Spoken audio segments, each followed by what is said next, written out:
नमस्कार, आप सभी का स्वागत है फिजिक्स के एक नए लेक्चर में। आज हम लोग एक बहुत ही इंपॉर्टेंट टॉपिक पढ़ेंगे। ये बहुत ही इजी है लेकिन थोड़ा सा इंपॉर्टेंट है। वीडियो बहुत ही छोटी होगी लेकिन होगी आपके काम की। इसी प्रकार से फिजिक्स में यदि आपको किसी और टॉपिक पर वीडियो चाहिए तो आप कमेंट में हमें बताएं, हम उस पर भी वीडियो बनाने की कोशिश करेंगे। ये वीडियो मुख्य रूप से हिंदी माध्यम वालों के लिए है।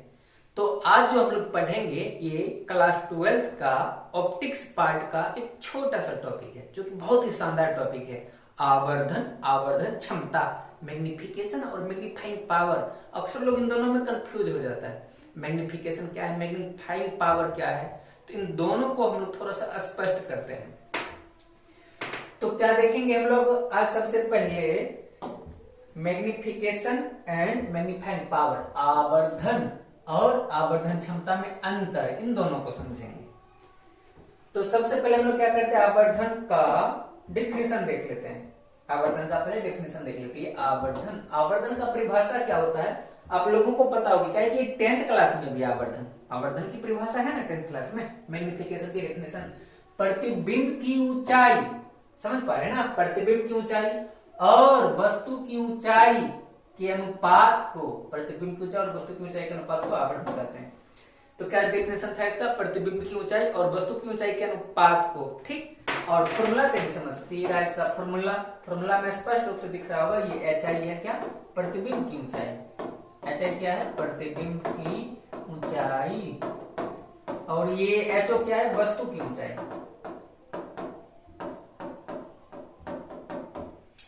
तो डिफिनेशन शायद क्लियर हो रही होगी कि प्रतिबिंब की ऊंचाई और वस्तु की ऊंचाई की अनुपात को, यहां से भी दिख रहा है। हम लोग फॉर्मूला से आसानी से इसका डेफिनेशन बना सकते हैं, एच आई बट्टा एच ओ, और बट्टा को हम लोग क्या करते हैं हिंदी में? अनुपात। यानी कि ये रहा प्रतिबिंब की ऊंचाई और ये रहा वस्तु की ऊंचाई और ये हो गया अनुपात। तो यही तो इसका डेफिनेशन है। इतना आसान सा डेफिनेशन है इसका। प्रतिबिंब की ऊंचाई और वस्तु की ऊंचाई के अनुपात को क्या कह देंगे? आवर्धन। और इसका जो एसआई मात्रक होता है, अच्छा ये बहुत ही अच्छी सवाल है, बहुत ही नहीं बस थोड़ी सी अच्छी सवाल है कि आवर्धन का एसआई मात्रक क्या होता है। अच्छा अब जरा सोचिए आप कि प्रतिबिंब की ऊंचाई, ये ऊंचाई, प्रतिबिंब की ऊंचाई बट्टा वस्तु की ऊंचाई है। तो ऊंचाई को हम लोग किस चीज में माप सकते हैं? ऊंचाई भी एक प्रकार की लंबाई हुई या दूरी हो। तो ऊंचाई हो, लंबाई हो, चौड़ाई हो, मोटाई हो, हर चीज को हम लोग मापते हैं मीटर में, सेंटीमीटर में, किलोमीटर में। लेकिन एसआई मात्रक की बात हो रही है और लंबाई की एसआई मात्रक आपको पता होगी क्या होती है? मीटर। तो प्रतिबिंब की ऊंचाई का भी एसआई मात्रक मीटर, नीचे वस्तु की ऊंचाई, इसका भी एसआई मात्रक हो गया मीटर। और मीटर मीटर कट जाएगा तो बचेगा क्या? कुछ भी नहीं। यानी कि इसका एसआई मात्रक, आवर्धन का एसआई मात्रक कुछ भी नहीं होती है। और यदि जब मात्रक नहीं है, इसका एसआई मात्रक कुछ भी नहीं होता है, तो इसका बीमा कहां से आएगा? बीमा भी नहीं होगा। तो बस ये छोटी सी टॉपिक थी जो कि ऑब्जेक्टिव में काम आ सकती है कि आवर्धन का ना ही एसआई मात्रक होता है ना ही बीमा होता है। अगला टॉपिक है हमारा आवर्धन क्षमता। हमारा अगला टॉपिक है आवर्धन क्षमता। तो आवर्धन क्षमता का पहले परिभाषा समझते हैं। अभी हम लोगों ने आवर्धन देखा, प्रतिबिंब की ऊंचाई और वस्तु की ऊंचाई के अनुपात को। उसी तरह से आवर्धन क्षमता देखते हैं। आवर्धन क्षमता में डिफिनेशन देखिए, लिखा हुआ है प्रकाशिक यंत्र के द्वारा बने दर्शन कोण। पहला पॉइंट ये समझना है, प्रकाशिक यंत्र के द्वारा बने दर्शन कोण। अच्छा प्रकाशिक यंत्र क्या होगा? तो प्रकाशिक यंत्र हम लोग किसी भी चीज को बोल सकते हैं, जैसे सूक्ष्मदर्शी, दूरदर्शी, हम लोग जो लेंस यूज करते हैं ग्लास, वो चीज भी, कोई भी ऐसा चीज, कैमरा, जिससे हम लोग किसी भी चीज का प्रतिबिंब प्राप्त करते हैं और उसे देखते हैं, वो हो गया प्रकाशिक यंत्र। तो प्रकाशिक यंत्र के द्वारा बने दर्शन कोण और खाली नेत्र के द्वारा बने दर्शन कोण के अनुपात को आवर्धन क्षमता कहते हैं। तो यहाँ पर बस दो ही पॉइंट याद रखनी है, क्या क्या? प्रकाशिक यंत्र के द्वारा बने आवर्धन, सॉरी ये दर्शन कोण, और वस्तु के द्वारा, एक मिनट, प्रकाशिक यंत्र के द्वारा बने दर्शन कोण और खाली नेत्र। ये खाली नेत्र का मतलब क्या हुआ कि हम लोग किसी भी प्रकाशिक यंत्र का यूज नहीं कर रहे हैं, सिर्फ खाली आंख से देख रहे हैं। अच्छा अब कुछ लोगों को शायद दर्शन कोण नहीं पता होगा, तो चलिए पहले अब दर्शन, इसको समझने से पहले दर्शन कोण समझ लेते हैं। हालांकि डिफिनेशन तो बिल्कुल आसान सा है कि प्रकाशिक यंत्र के द्वारा बनने वाले दर्शन कोण और वस्तु खाली आंख के द्वारा बनने वाले दर्शन कोण के अनुपात को, लेकिन उससे पहले दर्शन कोण समझ लेते हैं।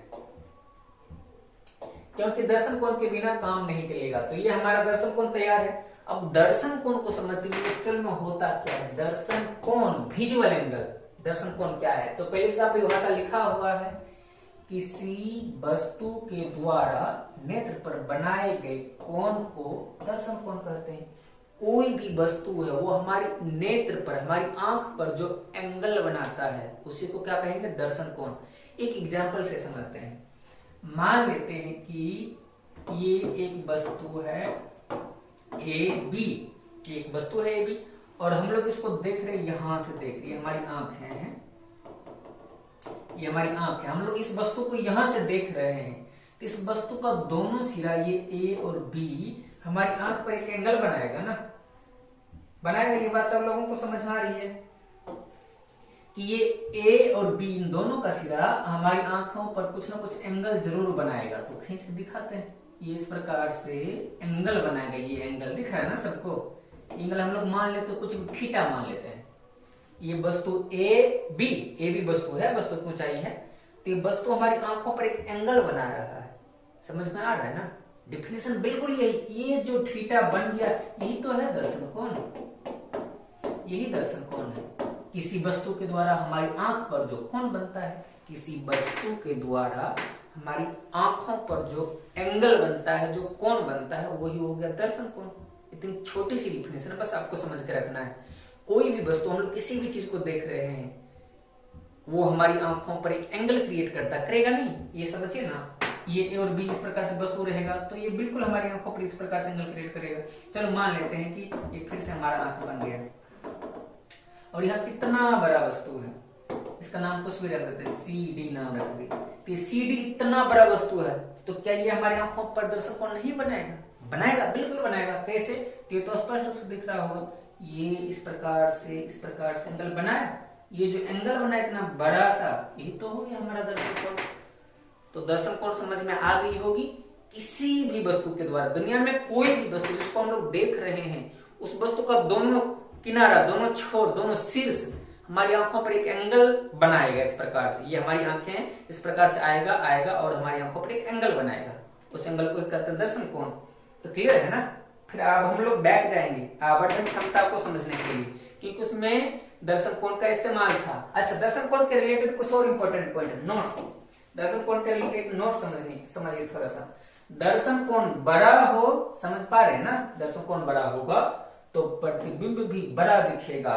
यदि दर्शन कोण बड़ा है तो प्रतिबिंब बड़ा दिखेगा। इसको उल्टा भी बोल सकते हैं, प्रतिबिंब बड़ा है तो दर्शन कोण भी बड़ा बनेगा। फॉर एग्जाम्पल समझते हैं इस चीज को, हम लोग इस चीज को एग्जाम्पल से समझते हैं। इन सबको पहले मिटा लेते हैं, फिर एग्जाम्पल से समझते हैं इसको कि कैसे दर्शन कोण बड़ा होगा तो प्रतिबिंब भी बड़ा दिखेगा। चलिए एक एग्जाम्पल ले लेते हैं।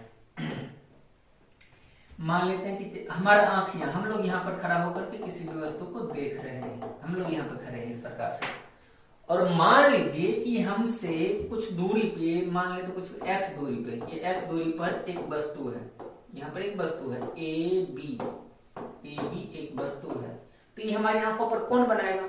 हमारी आंखों पर किसी वस्तु के द्वारा जो कोण बनता है उसको क्या कहते हैं? दर्शन कोण। इस चीज को याद रखना है।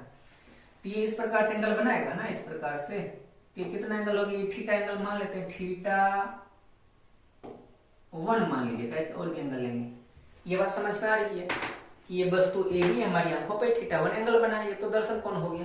लेकिन यदि यहां पर ए बी वस्तु के साथ ही इससे बड़ा वस्तु रखा हुआ है सी और डी, ये ब्लैक वाला सी और डी वस्तु है, तो भी हमारी आंखों पर दर्शन कोण बनेगा। लेकिन अब की बार थोड़ा सा चीजें अलग हो जाएगी। क्या अलग होगी? तो देखिए, ये बी वाला एंगल यहाँ आएगा और ये सी वाला इस प्रकार से यहाँ आएगा, तो कुछ अंतर शायद नजर में आया होगा। ये ब्लैक वाला थीटा 2 एंगल है और थीटा 1 की तुलना में ये स्पष्ट रूप से दिख रहा होगा कि बड़ा है। थीटा 2 एंगल थीटा 1 की तुलना में स्पष्ट रूप से दिखना चाहिए कि ये बड़ी एंगल हो गई। क्यों बड़ी हो गई? क्योंकि ये जो सी डी वस्तु थी ये बड़ी है ए बी की तुलना में, तो दर्शन कोण तो ऑटोमेटिक बराबर होगी। यहाँ पे चूंकि ये जो सी डी वस्तु थी, ये बड़ी है किससे, ए बी से, इसलिए दर्शन कोण भी थीटा 2 भी बड़ी होगी थीटा 1 से।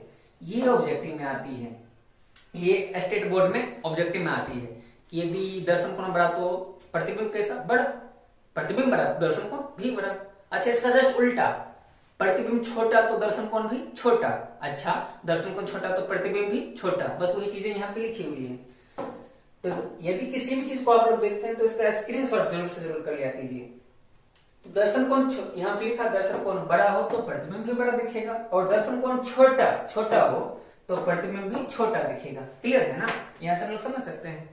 इसीलिए बहुत दूर में रखी हुई वस्तु हम लोगों को छोटी दिखती है, सारी चीज भी लिखा होगा। हाँ ये देखिए, दूर जाने पर दर्शन कोण छोटा होता है, दूर जाने पर दर्शन कोण छोटा होता है और निकट आने पर दर्शन कोण बड़ा होता है। यानी कि दूर जाते हैं तो दर्शन कोण छोटा हो जाता है तो वस्तु भी छोटी दिखेगी, और पास आने पर दर्शन कोण बड़ी हो जाती है यानी कि वस्तु भी बड़ी दिखेगी। इस चीज आप लोग अपने रियल लाइफ में देखते होंगे, फील करते होंगे कि दूर की वस्तु हम लोगों को छोटी दिखती है। फॉर एग्जाम्पल कोई कार, कोई बाइक हम लोगों के सामने सड़क पर दूर से आ रही है, तो जब वो हमसे बहुत दूर होती है तो हमें छोटी दिखती है, जैसे जैसे पास आती जाती है वो बड़ी होती जाती है, बड़ी होती जाती है। और इसका कारण क्या है, ये दर्शन कोण, विजुअल एंगल। ठीक है, तो अब आपसे भी कोई भी पूछे दर्शन कोण के रिलेटेड कुछ भी तो आसानी से आप बता देंगे। सबसे पहला परिभाषा, किसी भी वस्तु के द्वारा आंख पर, हमारे नेत्र पर जो कोण बनता है उसको दर्शन कोण कहते हैं। दर्शन कोण बड़ा तो प्रतिबिंब भी बड़ा, दर्शन कोण छोटा तो प्रतिबिंब भी छोटा। जब वस्तु दूर हो तो दर्शन कोण छोटा और वस्तु भी प्रतिबिंब भी छोटा। जब वस्तु निकट हो यानी कि पास हो तो दर्शन कोण बड़ा, तो प्रतिबिंब कैसा दिखेगा, प्रतिबिंब भी बड़ा दिखेगा। तो अब उम्मीद करते हैं दर्शन कोण बढ़िया से समझ में आ गई होगी। तो इस चीज का आप स्क्रीनशॉट हर हमेशा कर लिया कीजिए, क्योंकि यदि स्क्रीनशॉट नहीं करेंगे तो फिर आपको समझ में कैसे आएगा कि आपने कैसे क्या पढ़ा। जब आप स्क्रीनशॉट नहीं करोगे तो आपको समझ में नहीं आएगा, इसलिए जो कुछ भी पढ़ते हैं उसका स्क्रीनशॉट करते जाइए। इस चीज का स्क्रीनशॉट कर लीजिएगा। अब हम लोग चलते हैं फिर से बैक पेज पे, आवर्धन क्षमता को समझने की तरफ। अभी हम लोगों ने आवर्धन क्षमता का डेफिनेशन देखा था कि किसी प्रकाशिक यंत्र के द्वारा, अच्छा प्रकाशिक यंत्र भी देखता है ना, जैसे कि मेरा कैमरा मेरे सामने लगा हुआ है, ये कैमरा मुझे देख रहा है तो इस कैमरा पर भी तो मेरा एंगल बन रहा है ना, तो ये प्रकाशिक यंत्र के द्वारा बनाया गया दर्शन कोण। तो प्रकाशिक यंत्र के द्वारा दर्शन कोण, और एक होता है कि हम किसी भी प्रकाशिक यंत्र के बिना देखते हैं, कुछ भी नहीं है, हम लोग अपनी खाली आंखों से, नंगी आंखों से देखते हैं, तो ये खाली आंख के द्वारा बनाया गया दर्शन कोण। दो दर्शन कोण का अनुपात, और ये जो बीटा है यहाँ पे हम लोग इसको मान लिया बीटा है, ये प्रकाशिक यंत्र के द्वारा बनाए गए कोण को हम लोग बीटा मान लेते हैं। प्रकाशिक यंत्र के द्वारा दर्शन कोण, बस ये छोटा सा पॉइंट याद रखना, प्रकाशिक यंत्र, हम शॉर्ट में लिख देते हैं दर्शन कोण। ये बीटा क्या होगा, प्रकाशिक यंत्र के द्वारा दर्शन कोण, और ये अल्फा खाली नेत्र द्वारा दर्शन कोण।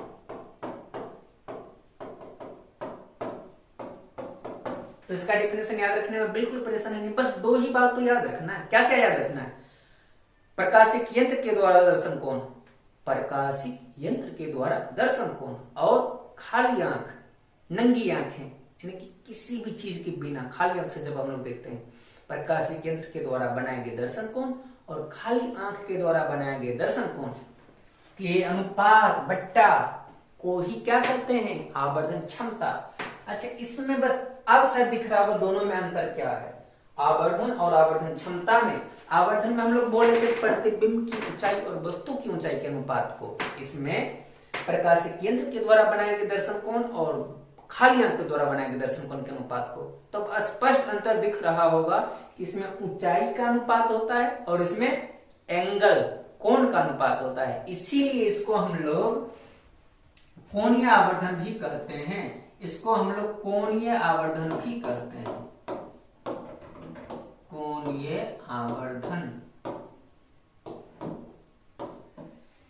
इसको रेखीय आवर्धन कह सकते हैं, काहे कि इसमें ऊंचाई का अनुपात, इसमें एंगल का अनुपात है।